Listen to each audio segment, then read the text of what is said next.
अस्सलाम वालेकुम, welcome to my channel maths experts. बिस्मिल्लाहिर्रहमानिर्रहीम। आज हम एक्सरसाइज 1.1 स्टार्ट करेंगे। इससे पहले हमने लेक्चर में एक्सरसाइज 1 से पहले जितना भी इंट्रोडक्शन और थ्योरी और प्रॉपर्टीज़ बताई गई हैं वो एक्सप्लेन की हैं। अगर आप में से किसी ने वो वीडियो नहीं देखी तो उसका लिंक डिस्क्रिप्शन में दिया गया है, वो जाकर देख लें। और जिन लोगों ने देख लिया उनके लिए ये एक्सरसाइज सॉल्व करना बहुत ही ईजी होगा।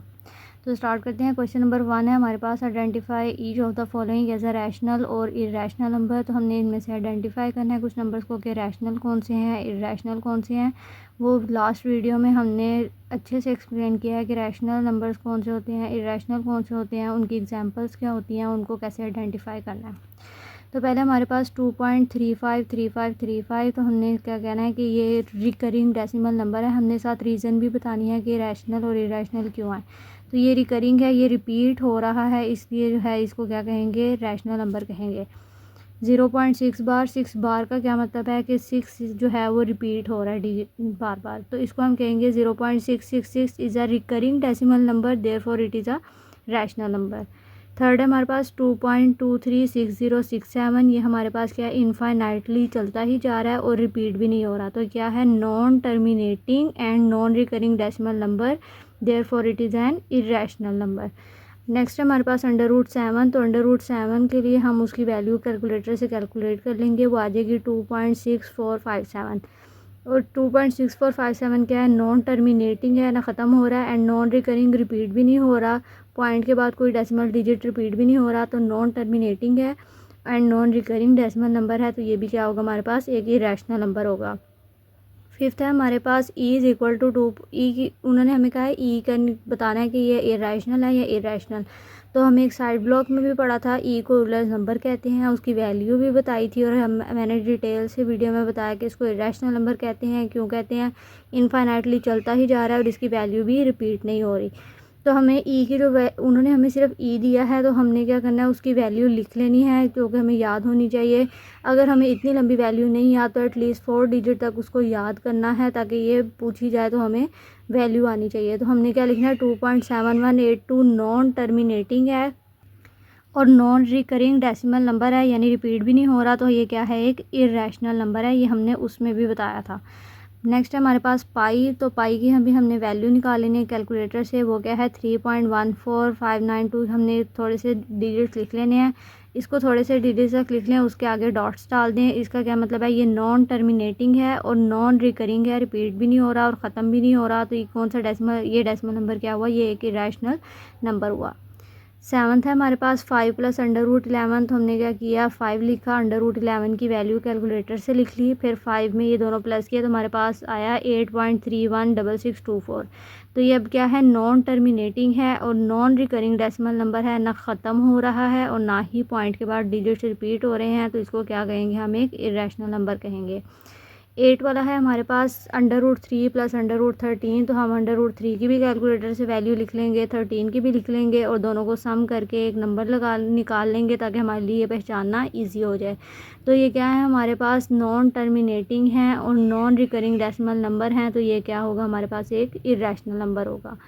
नाइन्थ है हमारे पास 15/4, हम इसको कैलकुलेटर से कैलकुलेट करेंगे, इसकी वैल्यू आएगी 3.75। ये क्या है, पॉइंट के बाद 2 ही डिजिट हैं, ये ख़त्म हो गए हैं, टर्मिनेट हो गए हैं, हम कहेंगे 3.75 एक टर्मिनेटिंग डेसिमल नंबर है, इसलिए ये क्या होगा, एक रैशनल नंबर होगा। लास्ट है हमारे पास 10th पार्ट, 2 - √2 और 2 + √2, तो हम इसको पहले सॉल्व कर लेते हैं ताकि इजी हो जाए हमारे लिए। ये कौन सा फार्मूला बन रहा है हमारे पास, ये बन रहा है a - b × a + b का फार्मूला बन रहा है, तो ये किसके इक्वल होता है, a² - b² के इक्वल होता है। यहाँ पे a हमारे पास 2 है और b हमारे पास √2 है और दरमियान में हमारे पास क्या है, माइनस लगा हुआ है, तो हम क्या करेंगे, 2 का स्क्वायर लिख लेंगे, माइनस b के हमारे पास √2 है, उसका भी स्क्वायर ले लेंगे, 2 का स्क्वायर 4 आ जाएगा, ये इससे कैंसिल हो जाएगा, हमारे पास 4 - 2 करके आंसर 2 आ जाएगा, और 2 हमारे पास क्या है, एक रैशनल नंबर है। लेकिन जो बुक के पीछे आंसर्स गिवन है उसमें ये इसको एक इरेशनल नंबर लिखा गया, वो मिस प्रिंटिंग है, या आपने इसको अच्छे से सॉल्व करना है और देखना है, इसलिए जब आपने इसका आंसर निकाला तो क्या है, ये एक रैशनल नंबर है, तो इसको बुक के पीछे से देख के इरेशनल नंबर नहीं लिख देना, ये रैशनल नंबर ही है, बुक वालों से मिस प्रिंटिंग हो गई है। क्वेश्चन नंबर 2 है हमारे पास, जिसमें हमें कुछ नंबर्स दिए गए हैं, हमने उन्हें नंबर लाइन पे रिप्रेजेंट करना है। ऐसे ही क्वेश्चन हम एग्जांपल में भी सॉल्व कर चुके हैं लास्ट वीडियो में। वहाँ पे हमें √5 दिया गया था और हमने उसको जो है वो नंबर लाइन पे रिप्रेजेंट किया था। और ये भी उसी तरह का क्वेश्चन, अगर आपने वो देखा हुआ है तो आपको ये समझने में बहुत आसानी होगी। √2 को हमने नंबर लाइन पे रिप्रेजेंट करना है किसी ज्योमेट्रिक कंस्ट्रक्शन के थ्रू। तो पहले हम √2 की वैल्यू कैलकुलेट कर लेंगे कैलकुलेटर से, और हमारे पास आ जाएगा 1.414 आंसर आ जाएगा, जो कि किसके नियर है, 1 के नियर है। ठीक है, अगर हम पॉइंट के बाद वाली वैल्यूज़ को इग्नोर कर दें तो ये ऑलमोस्ट 1 के करीब है। ठीक है, तो हम एक लाइन ड्रा कर लेंगे ए से बी तक, वो कितनी होगी, 1 यूनिट की होगी, क्योंकि हमारे पास नियर टू 1 आंसर है। तो हम 1 यूनिट की एक लाइन ड्रा कर लेंगे। और ये है हमारे पास, साथ साथ हम नंबर लाइन देखते रहते ताकि हमारे लिए समझना आसान हो। हमारे पास एक नंबर लाइन है, हमने 0 से इस तरफ तक 3 पॉइंट्स ले लिए हैं, 3 पॉइंट्स सीधे ले लिए हैं, इक्वल डिस्टेंस पे लेने हैं, ताकि जो है वो हमारी जो ड्रॉ है, कंस्ट्रक्शन हमने करनी है ज्योमेट्री के थ्रू, वो जो है वो ईजी हो और वो एग्जैक्ट पॉइंट्स हमें मिल सकें। तो हम क्या करेंगे, हमने क्या किया, हमने ए से बी तक हमने 1 यूनिट ड्रा कर लिया, और ओ से ए तक पहले ही हमारे पास 1 यूनिट है। तो अब हम क्या करेंगे, हम राइट एंगल ट्रायंगल बन गई हमारे पास OAB। अब हम पाइथागोरस थ्योरम अप्लाई करेंगे। वो कैसे अप्लाई करेंगे, हमारे पास इस साइड की लेंथ भी है 1 यूनिट, इस साइड की लेंथ भी है 1 यूनिट, हम इस साइड की लेंथ निकाल लेंगे। तो पाइथागोरस थ्योरम अप्लाई करेंगे, जिसमें मेजरमेंट OB का स्क्वायर किसके इक्वल होगा, OA square plus AB square के इक्वल होगा। दोनों की लेंथ 1 1 है, वैल्यू 1 1 है, उन दोनों का स्क्वायर लेंगे, 1 + 1 2 आ जाएगा। लेकिन 2 हमारे पास आंसर नहीं है, ये हमारे पास मेजरमेंट OB का स्क्वायर चल रहा है। तो हम इसका स्क्वायर जो है वो ख़त्म करेंगे, स्क्वायर को स्क्वायर रूट से कैंसिल करेंगे, हमारे पास आंसर में क्या आ जाएगा, √2 आ जाएगा। ये जो √2 है ना, ये आंसर है। ये जो इसकी लेंथ है इस ट्रायंगल की, इस साइड की, वो क्या है, √2 है। अब हमने क्या करना है, इस 0 से लेके B तक हमने एक कंपास लेनी है और मेजर करके एक आर्क लगानी है। ये देखिए, हमने एक कंपास ली, हमने 0 से B तक जो है वो √2 का जो है वो डिस्टेंस बनता है। हमने यहाँ तक एक कंपास खोली और उसके बाद एक आर्क लगाई। आर्क ने लाइन को जिस पॉइंट पे कट किया वो हमारे पास क्या है, √2 की वैल्यू है। वो क्या कितनी बन रही थी, 1.4 बन रही थी। तो ये ऑलमोस्ट 1.4 के ही नज़दीक है। तो आपने नंबर लाइन जो है वो अच्छे से ड्रॉ करनी है। पहले आपने इसको स्केल से ड्रॉ करना है, ताकि उसके ऊपर पॉइंट्स जो हैं वो आप इक्वली मेजर कर सकें। ये जो सारे पॉइंट्स का डिस्टेंस है ये इक्वल होना चाहिए। उसके बाद जितना ये 1 यूनिट लिया है उतना ही ये 1 यूनिट लेना है, फिर इसको इसके साथ मिला देना है, और उसके बाद इसका जो है वो मेजरमेंट निकालनी है, किससे, पाइथागोरस थ्योरम के थ्रू इसकी मेजरमेंट निकालनी है। और उसके बाद कंपास से सेम डिस्टेंस मेजर करके आपने ध्यान से एक आर्क लगानी है। अब जिस पॉइंट पे कट करेगी वो पॉइंट P होगा हमारे पास। Draw an arc of radius measure OB से जो है वो रेडियस, इस रेडियस की हमने एक आर्क ड्रॉ करनी है। ये कितना था रेडियस, √2 का था। यहाँ पे हमने O को सेंटर लिया और O पे रख के हमने ड्रॉ किया। तो हमारे पास क्या है, एक पॉइंट P आया, जो कि हमारे पास क्या रिप्रेजेंट कर रहा है, √2 को रिप्रेजेंट कर रहा है नंबर लाइन पे। तो हमारे पास O से P तक की जो लेंथ है वो कितनी होगी, √2 होगी। नेक्स्ट पार्ट सॉल्व करेंगे। जो लास्ट पार्ट था √2 वाला, उससे रिलेटेड तो एग्जांपल भी हम सॉल्व कर चुके हैं लास्ट वीडियो में, वो इजी था। लेकिन ये वाला पार्ट थोड़ा सा डिफरेंट है, मुश्किल नहीं है, बस थोड़ा सा डिफरेंट है। तो इसको ध्यान से समझिएगा, और अगर कहीं से आपको समझ ना आए तो कमेंट बॉक्स में लाजमी बताएं, ताकि हम इस पर एक शॉर्ट सी वीडियो बना सकें। अब हमारे पास है √3, हमने उसको लोकेट करना है नंबर लाइन पे ज्योमेट्रिक कंस्ट्रक्शन के थ्रू। तो पहले हम √3 को जो है कैलकुलेटर से उसकी वैल्यू निकाल लेंगे, वो आएगी 1.732। अब ये जो है ये 1.5 से ऊपर है ना वैल्यू, 1.7, इसका मतलब ये ऑलमोस्ट 2 के करीब है। ठीक है, इसको 1 के करीब नहीं लिखना। अगर आपने यहाँ पे 1 लिख दिया तो इसका मतलब यहीं पे सारा क्वेश्चन ख़राब हो जाएगा। वो 1.4 थी वैल्यू, 1.5 से नीचे थी, इसलिए हमने उसको 1 के नज़दीक लिया था। अब ये 1.7 है, तो इसका मतलब ये 2 के ऑलमोस्ट करीब आएगी। तो हम इसको लिखेंगे विच इज़ नियर टू 2। तो अब हमने क्या करनी है, नंबर लाइन हमने ड्रॉ करनी है। अब हमने क्या किया, सेम नंबर लाइन ले ली, उसमें जो है वो 3 पॉइंट्स इस साइड पे ले लिए नेगेटिव पे, 3 पॉइंट्स जो हैं वो पॉजिटिव की साइड पे ले लिए, और मेजरमेंट जो है वो हमने इक्वल रखी है सबकी। अब जो 0 से 1 तक हमारे पास क्या था, एक ही यूनिट था। और अब 1 यूनिट क्यों था, क्योंकि हमने 1 पे ड्रॉ करना है, 1 पॉइंट यानी 1 पे ड्रॉ करना है। और कितना ड्रॉ करना है, ऑलमोस्ट 2 पॉइंट। ठीक है, 1.7 ऑलमोस्ट 2 जो है वो बनता है। तो हमने क्या करना है, अब 1 यूनिट की जो है वो एक लाइन ड्रा कर लेनी है, जैसे हम पहले ड्रा करते होते हैं। अब ये जो हमारे पास क्या बन गया है, ए बी और जो ये पॉइंट है सी, ये हमारे पास एक इतनी जो है ये राइट एंगल ट्रायंगल बन गई है। अब ये राइट एंगल ट्रायंगल बन गया, हम इसको सॉल्व करेंगे। हमारे पास ए सी का हमने डिस्टेंस निकालना है, वो किसके इक्वल है, ए बी और बी सी के, ठीक है। ए सी का स्क्वायर किसके इक्वल है, ए बी स्क्वायर के प्लस बी सी स्क्वायर के, दोनों की वैल्यू 1 यूनिट है, तो इसका आंसर 2 आ जाएगा। और ए सी की जो हमारे पास मेजरमेंट है वो हमारे पास क्या आ जाएगी, √2 आ जाएगी। अभी यहाँ तक जो है वो लास्ट क्वेश्चन की तरह ही है, ये वाली ट्रायंगल जो हमने सॉल्व की है, ठीक है, ये लास्ट ट्रायंगल की तरह ही है और हमने √2 निकाल लिया, लेकिन हमने निकालना है √3। तो उसके लिए अभी हम क्या करेंगे कि पहले जो हमने √2 निकाला है ना, इसमें 0 पे रख के आगे 2 तक इतना डिस्टेंस लेंगे, इसको कट करेंगे तो ये हमारे पास 1.4 के नज़दीक वैल्यू बनेगी। देख रहे हैं 1 और 2 के 1.5 से थोड़ा सा इस तरफ है, तो ये क्या बन रही है, 1.4 वैल्यू बन रही है। लेकिन हमें ये पॉइंट नहीं चाहिए, हमें √2 नहीं चाहिए, हमें क्या चाहिए, √3 चाहिए। उसके लिए अब हम क्या करेंगे, हम एक और ट्रायंगल ड्रा करेंगे। वो अब हम कैसे ड्रा करेंगे कि ये जो हमने पॉइंट सी लिया ना, ए और सी, ये हमारे पास ये बेस बन गई, जैसे ए बी बेस थी ना, इसी तरह हमारे पास ए सी जो है वो एक बेस बन गई। अब इसके ऊपर हम राइट एंगल ट्रायंगल ड्रा करेंगे। हम इसको थोड़ा सा टर्न कर लेते हैं ताकि हमारे पास एंगल देखना इजी हो जाए। अब हमने ए सी जो है वो बेस ले ली, और ये कितनी थी हमारे पास, ए सी की वैल्यू अभी हमने निकाली है, ये हमारे पास आई है √2। अब ये जो हमने 1 यूनिट का दोबारा से डिस्टेंस ले लिया है, और ये हमारे पास एक राइट एंगल ट्रायंगल बन गई, ई और ए को हमने ज्वाइन कर लिया है। ये अब जो ये ट्रायंगल है ना, अब हम इसको पाइथागोरस थ्योरम के थ्रू सॉल्व करेंगे। अब हमने इस दूसरी वाली ट्रायंगल को जो है वो सॉल्व करना है। इसको कैसे सॉल्व करेंगे, ए ई का जो डिस्टेंस है वो हमने निकालना है, जबकि हमारे पास ए सी स्क्वायर और प्लस सी ई स्क्वायर जो है वो गिवन है। ए सी स्क्वायर की वैल्यू अभी हमने निकाली, वो कितनी थी, √2 थी।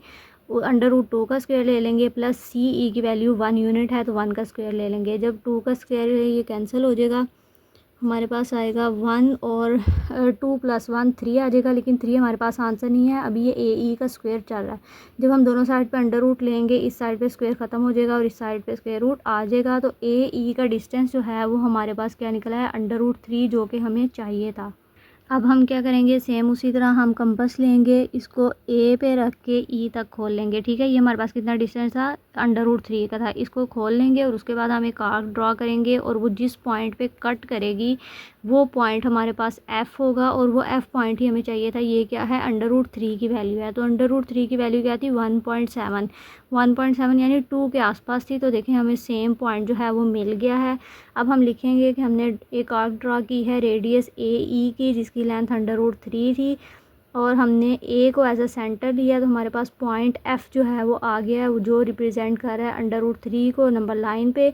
इसका मतलब जो हमारे पास ए ई की जो लेंथ है वो क्या है, √3, जो कि हमें रिक्वायर्ड थी। लास्ट क्वेश्चन में हमारे पास एक ही ट्रायंगल थी और उसी से हमने वैल्यू निकाल ली थी। इसमें यह है कि हमें 2 ट्रायंगल्स बनानी पड़ी हैं। पहली ट्रायंगल से हमने √2 निकाला, और फिर हमें एक और ट्रायंगल इस साइड पे ड्रा करनी पड़ी, और उससे जो है वो हमने 1 यूनिट और लेके हमने यहाँ से √3 की वैल्यू निकाल ली, और फिर उसको आर्क लगा दी। आप चाहे तो ये वाली आर्क जो है वो मिस कर दें या ना लगाएं, अगर आपको ये कंफ्यूज कर रही है। लेकिन जो बुक के पीछे सोल्यूशन दिया गया है उसमें दोनों आर्क्स गिवन हैं और सेम यही पॉइंट्स मेंशन किए गए हैं, इसलिए इसको मैंने भी ऐसे ही रिप्रेजेंट किया है ताकि आपको समझने में आसानी हो। वो 2 पार्ट्स ही थोड़े से टफ थे। अब नेक्स्ट हमारे पास इजी पार्ट्स रह गए हैं। थर्ड है हमारे पास 4 × 1/3, हमने इसको नंबर लाइन पे रिप्रेजेंट करना है। तो हम अपनी आसानी के लिए इसको थोड़ा सा सॉल्व कर देते हैं। हम क्या करते हैं, 4 को अलहदा लिख लेते हैं, और इसका मतलब प्लस 1/3 जो है वो अलहदा है। अगर हम 1/3 को कैलकुलेटर से कैलकुलेट करें, उसकी वैल्यू 0.33 आती है, और अगर हम उसको 4 में प्लस करें तो 4.33 आंसर आता है। इसका मतलब 4 और 5 के दरमियान 4.3 जो है वो नंबर आएगा। लेकिन हमने इसको ज़रूरी नहीं आप इसको सॉल्व करें आंसर में, इसको स्किप कर दें, ये मैंने सिर्फ समझाने के लिए किया है। आप ये वाला सिर्फ स्टेप लिख लें, 4 अलहदा लिख लें और 1/3 अलहदा लिख लें। अब इसका क्या मतलब है कि हमने जो है वो 4 और 5 के दरमियान हमने इसको नंबर लाइन पे कैसे रिप्रेजेंट करना है, हमने एक पॉइंट लेना 4 और दूसरा पॉइंट लेना है 5। अब उन दोनों के दरमियान हमने क्या करना है, 1/3 का मतलब है कि 3 हिस्से कर देने हैं उसके दरमियान और उसमें से पहला हिस्सा आपने ले लेना है, तो हमारे पास क्या आ जाएगा, आंसर आ जाएगा। अब हम देखते हैं इसको, to represent the rational number 4 × 1/3 on the number line, हम क्या करेंगे, डिवाइड करेंगे डिस्टेंस को बिटवीन 4 एंड 5। हमने 4 एंड 5 क्यों लिया, क्योंकि वैल्यू 4 और 5 के दरमियान में आ रही है, तो हमने 4 और 5 के दरमियान डिस्टेंस ले लिया और उसको हमने 1/3 का मतलब है नीचे वाली जो वैल्यू है, इसका मतलब हमने इसको इतने पार्ट्स में डिवाइड करना है और उसमें से 1 वाला पार्ट ले लेना है राइट की साइड पे, तो हमारे पास आंसर आ जाएगा। ये देखें हमने नंबर लाइन ले ली। अब नंबर लाइन आपने क्या करनी है, इतनी खुली और बड़ी नहीं लेनी, क्योंकि आपको पता है कि आपने 4 और 5 के दरमियान आपका आंसर आना है, तो आपको 5 तक लिखना ही पड़ेगा। तो इसलिए जो है वो छोटे छोटे जो है वो कट्स लगाएं, ताकि जो है वो, लेकिन इक्वल जो है वो लगाने हैं लेंथ के, ताकि जो है वो नंबर लाइन हमारी अच्छी लगे और बिल्कुल जो है वो करेक्ट हमारे पास आंसर आए। इक्वल जो है वो आपने पार्ट्स के जो है 5 कट्स लगा के 5 तक यहाँ तक लिख लेना है और माइनस की तरफ काउंटिंग यहाँ पर लिख लेनी है। उसके बाद हमने क्या करना है, 4 और 5 के दरमियान हमने 3 इक्वल पार्ट्स करने थे, तो 3 इक्वल पार्ट्स का मतलब है कि हम इसमें 2 लाइनें और लगाएंगे तो 3 पार्ट्स बन जाएंगे, यानी एक ये पार्ट बन जाएगा, एक ये और एक ये, 3 पार्ट्स बन गए। लाइंस हमने 2 लगानी है और पार्ट्स कितने बनेंगे, 3 बन जाएंगे, और उसमें से हमने जो पहला पार्ट है राइट की तरफ वो ले लेना है और उसको जो है हमने रिप्रेजेंट कर देना है। ये हमारे पास क्या है, 4 × 1/3 है। नेक्स्ट पार्ट है हमारे पास 4th वाला, लेकिन ये माइनस के साथ है, बिल्कुल इजी है, कुछ भी नहीं है। ये है कि अब हम इसको माइनस वाली साइड पे रिप्रेजेंट करेंगे, बाकी क्वेश्चन सेम है। तो हमने -2 1/7 था, हमने माइनस को अलग से कर लिया और हमने इसको क्या लिख लिया, 2 और 1/7 लिख लिया। अगर अपनी आसानी के लिए आप इसको सॉल्व करना चाहें, 2 में प्लस करना चाहें 1/7 को डिवाइड करके, तो उसका आंसर 2.142 आएगा। इसका मतलब 2.1, यानी 2 माइनस बाहर से नहीं भूलना, -2 और -3 के दरमियान 2.1 तक, ठीक है, हम इसको लिखेंगे। वैसे इसका मतलब क्या हुआ कि आपने -2 लिखा हुआ है, -2 और -3 के दरमियान जाना है और उसके दरमियान क्या करना है, आपने कितने पार्ट्स बनाने हैं, नीचे वैल्यू क्या है 7, इसका मतलब आपने 7 उसके पार्ट्स बनाने हैं और उसमें से आपने पहला पार्ट ले लेना है, तो हमारे पास क्या आ जाएगा, ये नंबर आ जाएगा। To represent the rational number -2 1/7 on the number line, हमने डिवाइड करना है डिस्टेंस को between -2 and -3 into 7 equal parts और हमने एक पार्ट ले लेना है लेफ़्ट पे। अब हम इस तरफ को उल्टी तरफ जा रहे हैं नंबर लाइन पे, तो अब हमने लेफ़्ट साइड पे लेना पार्ट। अब हमें नज़र आ रहा है कि मेरा आंसर 2 और 3 के दरमियान आएगा, तो हमने नंबर जो है वो थोड़े खुले खुले ड्रा कर लेने हैं और वैसे भी हमें पता है कि हमने 7 पार्ट्स करने हैं, तो इसलिए जो है वो आपने बहुत तंग नहीं लेना लास्ट वाले की तरह। उधर हमने ज़्यादा नंबर लिए थे, इस बार आपने नंबर्स जो हैं वो खुले खुले लेने हैं, लेकिन सेम डिस्टेंस के लेने हैं।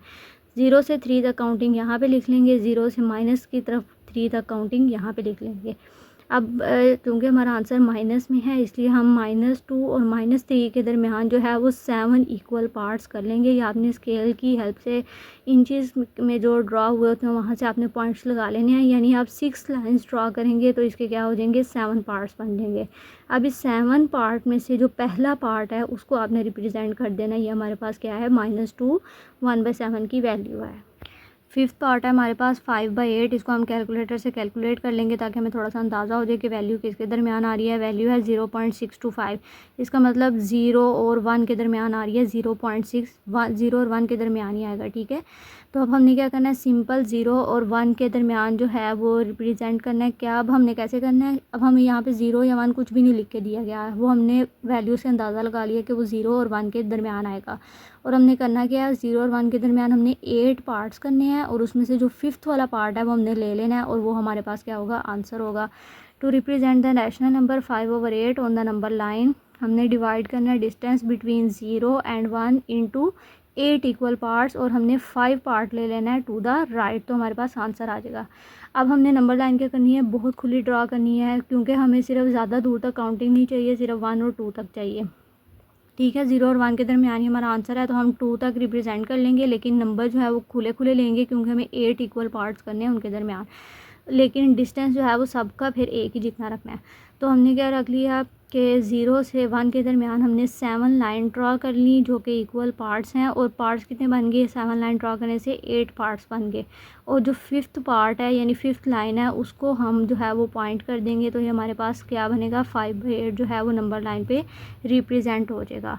तो नंबर लाइन आपने अपने उस क्वेश्चन के अकॉर्डिंग ड्रा करनी है, ये नहीं कि एक ही फिक्स नंबर लाइन आप ड्रा कर लें। आप अपने आंसर को देखें वो किस तरफ को जा रहा है, उसको कैसे रिप्रेजेंट करना आसान है, उसी तरह जो है वो आप नंबर लाइन उतने ही डिजिट्स तक लें और उसको ऐसे ही रिप्रेजेंट करें। लास्ट पार्ट है इस क्वेश्चन का, बहुत इजी है।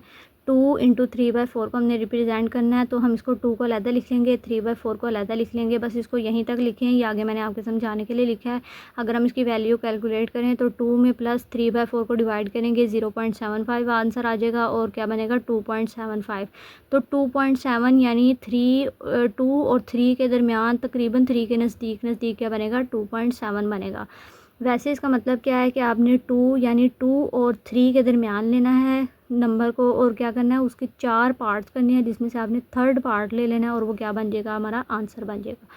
To represent the rational number और number line divide the distance between 2 and 3 कितने इक्वल पार्ट्स में करना है, 4 इक्वल पार्ट्स में करना है, जिसमें से हमने 3rd पार्ट राइट की तरफ ले लेना है। तो इसका मतलब हमने 2 और 3 के दरमियान रिप्रेजेंट करना है, तो हम 3 तक मैक्सिमम जो है वो नंबर लाइन ले लेंगे। और हमें बहुत ज़्यादा खुला लेने की भी ज़रूरत नहीं, क्योंकि हमने सिर्फ 4 ही पार्ट्स करने हैं एक पॉइंट के दरमियान, ठीक है। तो हमने ज़ीरोज़ को सेंटर लिया, यहाँ से यहाँ तक 3 इस साइड पे ले लिए नंबर, और -1 से -3 तक दूसरी साइड पे ले लिए। अब 2 और 3 के दरमियान हमने क्या करने हैं, 4 पार्ट्स करने हैं, यानी हम 3 लाइन्स ड्रा करेंगे, तो हमारे पास 4 इक्वल पार्ट्स हो जाएंगे, और उसमें से जो 3rd वाली लाइन है, 3rd पार्ट है, उसको हम पॉइंट कर देंगे। ये हमारे पास एग्जैक्टली ये वाला पॉइंट है जहाँ 2 × 3/4 की वैल्यू जो है वो नंबर लाइन पे रिप्रेजेंट हो रही है। अब नेक्स्ट हमारे पास क्वेश्चन 3 है। सेम ऐसा ही क्वेश्चन हम लास्ट वीडियो में एग्जांपल में भी सॉल्व कर चुके हैं, तो आप वहाँ से भी देख सकते हैं। अब हमने एक्सप्रेस करना है, कुछ हमें रैशनल नंबर दिए गए हैं, लेकिन हमने उन्हें P/Q की फॉर्म में रिप्रेजेंट करना है, जहाँ P और Q जो हैं वो इंटीजर्स हैं, और जो नीचे डिवीजन में Q की वैल्यू है वो 0 नहीं आनी चाहिए। पहला है हमारे पास 0.4 बार, तो हमने क्या करना है, हमने x ले लेना है, x के इक्वल जो है वो वैल्यू सपोज कर लेनी है कि वो 0.4 जो है वो किसके इक्वल है, x के इक्वल है, 0.4 बार सॉरी। अब हमने क्या करना है, इसको खोल के लिखना है। तो 0.4 बार का क्या मतलब है कि 4 डिजिट जो है वो बार बार रिपीट हो रहा है, तो हमने उसको 2-3 दफ़ा लिख लेना है, और उसके आगे ये डॉट्स डाल देने। इसका मतलब ये इनफाइनाइटली चलता ही जा रहा है, और इसको हमने एक इक्वेशन का नाम दे दिया, इक्वेशन 1। अब हमने ये करना है, दोनों साइड्स को 10 से मल्टीप्लाई करना है। तो दोनों साइड्स को हम 10 से क्यों मल्टीप्लाई कर रहे हैं, कि क्योंकि ये जो पॉइंट के बाद है वो एक ही डेसिमल डिजिट है, तो अगर एक ही हो तो उसको 10 से मल्टीप्लाई करेंगे, ताकि जो है बाद में हमें उसे सॉल्व करने में आसानी होगी। वो क्या होगा कि वो जो एक डिजिट है वो 0 के इस तरफ मूव कर जाएगा, और हमारे लिए क्वेश्चन सॉल्व करना ईजी हो जाएगा। तो इसलिए हमने इसको 10 से मल्टीप्लाई किया। तो हम दोनों साइड को 10 से मल्टीप्लाई करेंगे, इधर 10x आ जाएगा, इधर क्या आएगा, 10 को मल्टीप्लाई करेंगे 0.444 से, तो हमारे पास जो एक डिजिट था 4 इस साइड पे वो पॉइंट के इस साइड पे आ जाएगा, और इसको हम सेकंड इक्वेशन का नाम दे देंगे। अब सेकंड वाली बड़ी है, फर्स्ट वाली छोटी है, इन दोनों को आपस में माइनस करेंगे, 10x - x करेंगे, और इस तरफ 4.444 में से 0.444 माइनस करेंगे। अब ये वो पॉइंट है जहाँ पे हमारा क्वेश्चन बहुत सिंप्लीफाई हो जाएगा, वो 10 से मल्टीप्लाई करने की वजह से होगा। जब आप इन दोनों वैल्यूज़ को माइनस करेंगे तो हमारे पास सिर्फ ये एक इस तरफ वाला पॉइंट जो है वो 4 जो है वो सिंपल नंबर आ जाएगा, इसलिए हमने ऊपर उसको 10 से मल्टीप्लाई किया था। अब क्या करेंगे, x के साथ 9 मल्टीप्लाई, और अब दूसरी साइड पे जाकर डिवाइड हो जाएगा, और ये हमारे पास क्या फॉर्म बन गई, P/Q की फॉर्म बन गई। नेक्स्ट पार्ट भी बहुत इजी है, ऐसा क्वेश्चन भी हम एग्जांपल में सॉल्व कर चुके हैं। अब हमने क्या करना है, 0.37 बार हमें दिया गया, हमने इसको पहले x के इक्वल सपोज कर लेना है, फिर हमने इसको खोल के लिखना है। वो क्या है कि 37 जो है वो रिपीट हो रहा है बार बार, तो हमने 37 लिख दिया। अभी हमारे पास एक इक्वेशन बन गई। अब हमने 100 से मल्टीप्लाई करना है। 100 से क्यों मल्टीप्लाई करना है, क्योंकि पॉइंट के बाद 2 डिजिट हमें नज़र आ रहे हैं, 2 रिपीट हो रहे हैं। जब हम इसको 100 से मल्टीप्लाई करके जब बाद में सब्ट्रैक्शन की तरफ जाएंगे तो हमारे पास सिर्फ ये 2 नंबर 37 ही बचेंगे। अगर पॉइंट के बाद एक डिजिट हो तो उसको 10 से मल्टीप्लाई करना है, 2 हो तो 100 से, और इसी तरह जो है वो आपने करते जाना है। अब यहाँ पे आएगा इस साइड पे 100x, और इस साइड पे 100 को जब हम इससे मल्टीप्लाई करेंगे तो हमारे पास आएगा 100x = 37.3737। ये हमारे पास दूसरी इक्वेशन बन गई। अब हम उसी तरह इसको भी सॉल्व करेंगे। हम 1 वाली छोटी है उसमें से 1 वाली छोटी है उसमें से 2 को माइनस करेंगे तो 100x माइनस एक्स किसके इक्वल होगा 37.3737 में से हमने माइनस करना है 0.3737 को। ठीक है, आपने दोनों साइड पे ब्रैकेट लगा लेनी है ताकि बीच में जो माइनस का साइन है और ये जो डॉट्स हैं ये मिक्स ना हो, ये विजिबल रहें। इस साइड पे 99x आ जाएगा और इस साइड पे आप दोनों को माइनस करेंगे तो हमारे पास सिंपल वैल्यू आ जाएगी 37। तो 99 उस साइड पे x के साथ मल्टीप्लाई हो रहा है, इस साइड पे आके डिवाइड हो जाएगा। तो ये हमारी क्या बन गई, p/q की फॉर्म बन गई। थर्ड पार्ट सॉल्व करेंगे लास्ट वाला 0.21 बार। तो इसमें हम क्या करेंगे, पहले x के इक्वल सपोज कर लेंगे 0.21 बार को, फिर x जो है 21 बार को खोल के लिखेंगे। इसका क्या मतलब है, 21 बार बार रिपीट हो रहा है। x इज इक्वल टू 0.212121 2-3 दफ़ा लिख लेंगे, आगे ये जो है वो डॉट्स डाल देंगे। ये इक्वेशन 1 है हमारे पास। अब हम दोनों साइड्स को 100 से मल्टीप्लाई करेंगे क्योंकि पॉइंट के बाद 2 डिजिट हैं। 100x इज़ इक्वल टू 100 को मल्टीप्लाई करेंगे इस नंबर से तो आंसर हमारे पास आ जाएगा 21.2121। ये हमारे पास सेकंड इक्वेशन आ गई। अब पहली वाली में से हम दूसरी वाली को तो माइनस कर देंगे, 100x माइनस एक्स करेंगे तो 21.2121 में से माइनस करेंगे इस साइड पे ये वाली वैल्यू 0.2121, यहाँ पे 99x रह जाएगा और इस साइड पे 21 रह जाएगा। अब x की वैल्यू हमने निकालनी है, 99 साथ मल्टीप्लाई हो रहा है, दूसरी साइड पे जाके क्या डिवाइड हो जाएगा। तो ये हमारे पास क्या बन गई, p/q की फॉर्म बन गई। Thanks for watching, don't forget to like share it with your fellows and subscribe for more solutions.